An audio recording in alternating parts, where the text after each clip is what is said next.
Meski dianggap tidak melanggar aturan partai, Ganjar Pranowo tetap diberikan sanksi teguran lisan oleh DPP PD Perjuangan sebagai buntut pernyataannya yang siap nyapres pada pemilu 2024. Apakah jalan Ganjar menuju 2024 akan semakin terjal atau sebaliknya?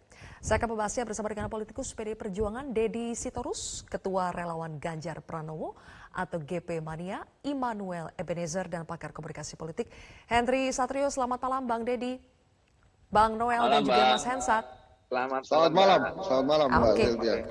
Baik, saya ke Bang Deddy dulu. Jadi Bang Deddy, sanksi terhadap Ganjar sudah sesuai belum dengan aturan yang berlaku di DPP PD Perjuangan?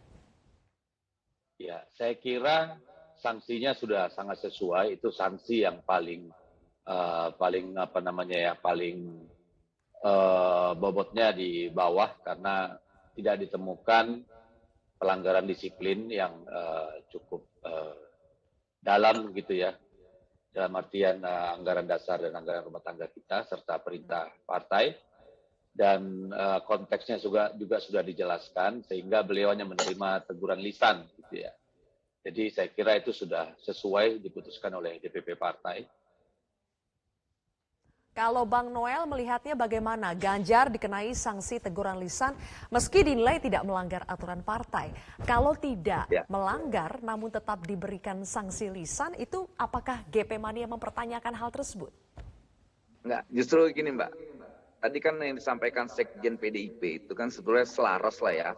Karena pada bicara tentang prinsip keadilan itu sendiri.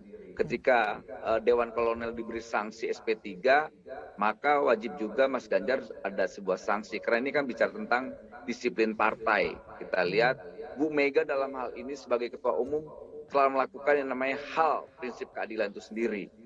Dia coba memberi sanksi ke anaknya, dia juga memberi sanksi terhadap kadernya. Walaupun tadi disampaikan Pak Deddy Sitorus, Mas Ganjar dapat sanksi yang paling terendah lah, karena memang tidak terbukti sebuah pelanggaran. Karena pernyataan Mas Ganjar di tanggal 18 kemarin sebetulnya itu sejalan dengan prinsip partai. Karena kan setiap kader itu harus siap ketika ada panggilan untuk memimpin bangsa ini. Jadi apa yang dilakukan partai terhadap Mas Ganjar untuk saya adalah hal yang normal ya.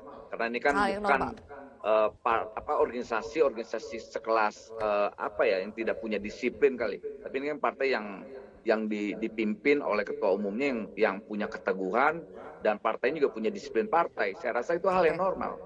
Oke, hal yang normal saja.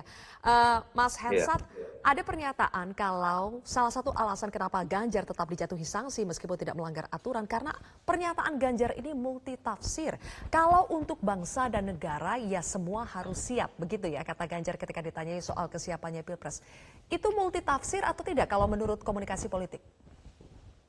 Ya, bukan multitafsir, itu jabarannya sudah jelas bahwa dia siap untuk menjadi capres. Jadi nggak ada multitafsir lagi.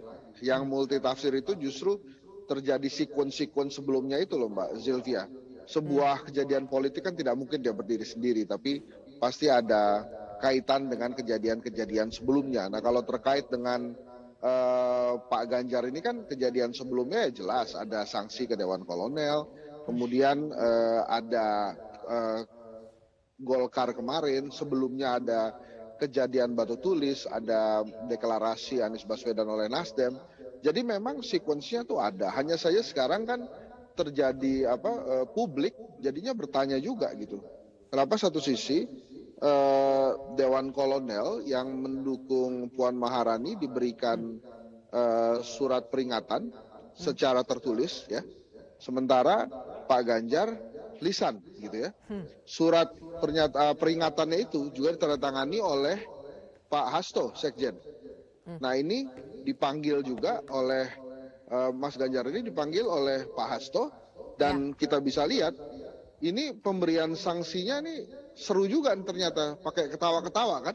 Jadi publik itu melihat ini sanksi serius, teguran serius yang dilakukan oleh PDI Perjuangan, ataukah memang ini teguran sandiwara yang diberikan kubu Ganjar, sementara kemarin teguran serius diberikan kepada kubunya Puan Maharani. Kan terlihatnya di publik jadi begitu tuh. Yang satu teguran lewat surat, yang satu lagi hanya teguran lisan gitu. Kenapa gitu? Sementara ya kemarin sudah terbuka bahwa yang tanda tangan juga sekjen gitu. Nah yang sekarang yang panggil sekjen, tapi tegurannya lisan. Nah ini di publik yang dilihat adalah, oh ya ini memang ada dua kubu yang ada di PDI Perjuangan, hanya memang dua kubu ini ujungnya patuh kepada Ibu Megawati Soekarno Putri sebagai ketua umum yang memang memegang hak prerogatif. Gitu Sylvia saya melihat. Baik, Mas Karena Hasan, terlihat apakah juga kan ini, coba maaf, ini kita lihat santai, ketawa-ketawa gitu ya. Jadi bukan sebuah rapat yang memberikan sanksi gitu. Jadi ini kelihatannya klarifikasi ini rapatnya, bukan sanksi gitu. Oke, Bang Deddy, nanti saya minta tanggapan Anda ya. Bagaimana Anda menanggapi derajat hukuman yang berbeda antara Dewan Kolonel dengan yang diberikan kepada Ganjar? Apakah ini menunjukkan arah angin ini mulai berbalik, mulai ada dukungan yang lebih besar kepada Ganjar di internal PDI Perjuangan? Kami akan ulas lebih jauh pemirsa, usai jeda.